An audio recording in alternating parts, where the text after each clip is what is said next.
이 추억의 뽑기라고. 네. 어린 시절 학교 앞 문구점에서 누구나 한 번쯤은 시도해봤을 일명 뽑기 사탕. 두 손으로 들어야 겨우 들 수 있는 어마어마한 크기부터 한 손에 쏙 들어오는 아담한 크기까지 사이즈도 다양하지만 모두가 꿈꾸었던 최종 목표는 따로 있죠. 이 커다란 잉어 한 마리 뽑는 날은 모두의 부러움을 독차지하곤 했는데요. 요새는 이보다 더 크고 화려한 모양들도 많아졌다고 합니다. 그 생김새에 따라서 가격도 천차만별. 싱글송 한 25,000원까지 가고요. 이것은 이 작은 거 하나에 2,000원 정도 가요.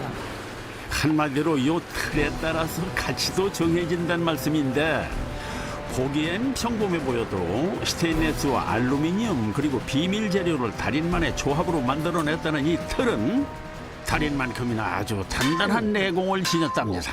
안 깨져요. 안 깨져요.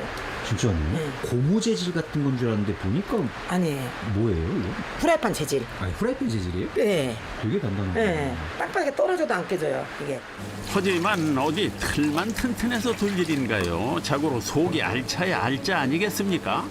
물에다 물엿과 설탕을 적절한 비율로 배합해야만 늘어붙지 않고 적당히 끈끈하면서 형태가 그대로 유지될 수 있는 뽑기 사탕이 나올 수 있는 건데요. 지금까진 얼마나 적절한 비율로 배합을 잘하는지 비법의 문제였다면 이제부터는 순전히 기술의 문제야. 자, 일정한 두께로 예쁜 모양을 만들어내는 건 오롯이 달인의 목. 여기서 특이한 점은 틀의 끝까지 꽉 채우지 않는다는 점입니다.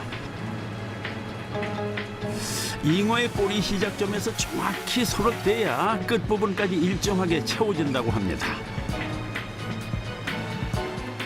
혹시 부족하지 않을까 싶었는데 완벽히 꼬리 끝까지 봉긋하게 차오른 모습. 왜 끝까지는 가지도 않고 중간에 뛰냐면 끝까지는 가면 이게 넘치거든요. 넘치니까 그 넘치지 않게 하기 위해서 여기서 어느 정도 이 정도 가면 내려가겠다 싶어서 손을 떼는 거예요. 아, 그걸 계산을 하시는 거예요? 예. 이 모두가 달인의 철저한 계산하에 이루어진다는 사실. 여기서 한 가지 더 주의해야 할 점은 한 번에 왈칵 쏟아낼 경우에는 뽑기 사탕 내부에 기포가 생길 수도 있기에 서서히 속도를 조절하면서 부어내야 한다는 점입니다.